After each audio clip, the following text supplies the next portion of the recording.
Kannada industry ಬಗ್ಗೆ ಹೇಳೋದಾದ್ರೆ ಬೆಳವಣಿಗೆ ಬಗ್ಗೆ ಹೇಳೋದಾದ್ರೆ ಏನ್ ಹೇಳ್ತೀನಿ ಎಸ್ ಸರ್ ಸಿನಿಮಾ ಬೇಕೇ ಬೇಕು ಅಂತ ಅಂತಿದ್ದಾರೆ ಕೂಡ ನಾವು ಹೌದಮ್ಮ, ನಾನು ನೋಡ್ತಾ ಇರ್ತೀನಿ.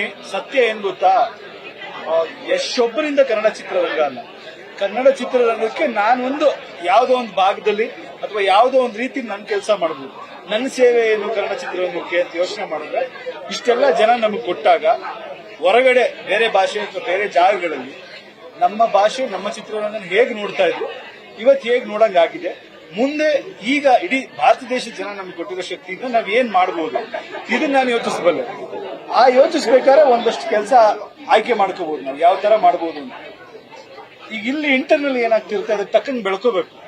ನೀವು ಯಾವಾಗ ಹೊಸ ಪ್ರತಿಭೆಗಳು ಬರ್ತಾರೆ ಅವ್ರಿಗೆ ಪ್ರೋತ್ಸಾಹ ಕೊಡದೆ ಇರೋ 2-3 ಜನಕ್ಕೇನೆ ನೀವು ಇಲ್ಲ ಅವರು ಮತ್ತೆ ಮತ್ತೆ ಮಾಡಿ ಅಂತ ಹೇಳೋದು, ಮಾಡಿದ್ಮೇಲೆ ಕ್ವಾಲಿಟಿ ಇಲ್ಲ ಅಂತ ಹೇಳೋದು ತಪ್ಪಾಗುತ್ತೆ. ಸೊ ಹೊಸ ಹುಡುಗರಿಗೆ ಹೊಸ ಹೀರೋಗಳಿಗೆ ಇದು ಕೊಡಬೇಕು. ಅಂಡ್ ಎಲ್ಲರೂ ಕಷ್ಟಪಡ್ತಾರೆ. ಈಗ ಪ್ರೇಮ್ ಸಿನಿಮಾ ಮಾಡ್ತಾ ಇರ್ತಾರೆ, ಅಜಯ್ ಸಿನಿಮಾ ಮಾಡ್ತಾ ಇರ್ತಾರೆ.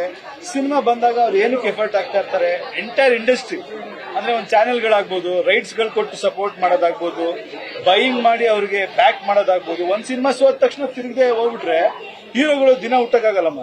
ಕಷ್ಟಪಟ್ಟು ತುಂಬಾ ದಿನ ಇದು ಮಾಡಿ ಬೆಳೆದಿರ್ತಾರೆ. ಸೊ ಇಂಡಸ್ಟ್ರಿ ಸಪೋರ್ಟ್ ಮಾಡಬೇಕಾಗುತ್ತೆ. ಯಾವಾಗ್ಲೂ ಸಿನಿಮಾ ಹಿಟ್ಟೇ ಆಗಲ್ಲ ಅಥವಾ ಫ್ಲಾಪ್ ಆಗ್ಬಿಟ್ಟಾರೆ ಮತ್ತೆ ಹಿಟ್ ಆಗಲ್ಲ ಅನ್ನೋದೇನಿರಲ್ಲ. ಸೊ ನೀವು ಎಲ್ಲರಿಗೂ ಅಷ್ಟೇ ಇಂಪಾರ್ಟೆನ್ಸ್ ಕೊಡಬೇಕು. ಎಷ್ಟು ಇದೊಂದು ಜವಾಬ್ದಾರಿ ವಹಿಸ್ಕೋಬಹುದು. ಸೊ ನಾನೇನೋ ಒಂದು ಬೇರೆ ದಾರಿಗೆ ಹೊರಟಿದ್ದೀನಿ ಅಷ್ಟೇ ಬಿಟ್ರೆ ನಾನು ಯಾವತ್ತೂ ರಿಲ್ಯಾಕ್ಸ್ ಆಗೋನಲ್ಲ. ಜನ ಕೊಟ್ಟಿರೋ ಜವಾಬ್ದಾರಿ ನನಗೆ ಗೊತ್ತಿದೆ. ಕನ್ನಡ ಚಿತ್ರರಂಗ ನಾನು ಹೇಳೋದಷ್ಟೇ, ಫಸ್ಟ್ ನೆಗೆಟಿವ್ ಮೈಂಡ್ ಸೆಟ್ ಇರಬಾರ್ದು. ಯೋಚನೆ ಮಾಡಿ ನೋಡಿ, ಬೇರೆ ಬೇರೆ ಕಾರಣಗಳಾಗಿದೆ. OTT ರೆವಲ್ಯೂಷನ್ ಆಗಿದೆ. ಆಮೇಲೆ ಯಾವಾಗ್ಲೂ ಚಿತ್ರರಂಗ ಹಂಗೆ ಇರುತ್ತೆ, ಒಳ್ಳೇದು ಕೆಟ್ಟದ್ದು ಬರ್ತಾ ಇರುತ್ತೆ ಸೀಸನ್ ಅಲ್ಲಿ. ನೀವು ಡೆವಲಪ್ ಆಗಬೇಕು. ಏನ್ ಮಾಡ್ತಿದ್ದೀರಾ? ಇಲ್ಲಿ ಡೈರೆಕ್ಟರ್ಸ್ ಗಳಿಗೆ ಅಪ್ಗ್ರೇಡ್ ಆಗೋದಕ್ಕೆ ಏನು ಅವಕಾಶ ಕೊಡ್ತಿದ್ದೀರಾ?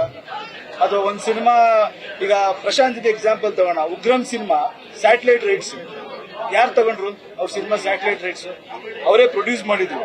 ನನಗೊತ್ತು ಪ್ರಶಾಂತ್ ಎಷ್ಟು ಕಷ್ಟಪಟ್ಟಿದ್ದಾರೆ ಅಂತ. ಸ್ಯಾಟಲೈಟ್ ರೈಟ್ಸ್ ಯಾರು ತಗೊಳ್ದೆ ಒದ್ದಾಡ್ಕೊಂಡು ಆ ಪಿಕ್ಚರ್ ಎಷ್ಟು ಕಮ್ಮಿಗೆ ಯಾರೋ ಸೆಕೆಂಡ್ ಹ್ಯಾಂಡ್ ಮೀಡಿಯೇಟರ್ ಮಾರಿದ್ರು. ಏನಾಯ್ತು, ಒಬ್ಬ ಪ್ರಶಾಂತ್ ನೀಲ್ಗೆ KGF ಬಂದು ಆಮೇಲೆ ವರ್ಕ್ ಆಯ್ತು. ಆ ಟೈಮಲ್ಲಿ ನಾವೆಲ್ಲ ನಂಬಿ ಇದು ಮಾಡಿದ್ವಿ, ಅವ್ರ ಟ್ಯಾಲೆಂಟ್ ಇತ್ತು, ಆಯ್ತು. ಆ ತರ ಲಾಸ್ ಆದಾಗ ಇನ್ನೊಬ್ಬ ಡೈರೆಕ್ಟರ್ ಬೇರೆ ಎಲ್ಲ ಹೋಗ್ಬಿಡ್ಬೋದಲ್ಲ ಇಂಡಸ್ಟ್ರಿನ ಬಿಟ್ಬಿಟ್ಟು. ಸೊ ಅದು ಯಾರ ಜವಾಬ್ದಾರಿ? ಇಂಡಸ್ಟ್ರಿ ಜವಾಬ್ದಾರಿ. ಸೊ ಯಾರ ಒಂದ್ ಪ್ರತಿಭೆ ಕಾಣಿಸ್ದಾಗ ಸಪೋರ್ಟ್ ಮಾಡಿ ಬೆಳೆಸ್ಕೋಬೇಕು. ಬೆಳೆದಿರೋರ್ನ ಇದು ಮಾಡಿ ಅದು ಮಾಡಿ ಅಂತ ನೋಡ್ಕೊಂಡು ಕೂತ್ಕೊಳ್ಳೋದಲ್ಲ. ಇನ್ನೂ ಒಂದಷ್ಟು ಹೊಸ ಇವ್ರುಗಳಿಗೆ ಸಪೋರ್ಟ್ ಮಾಡಬೇಕು. ಓಕೆ,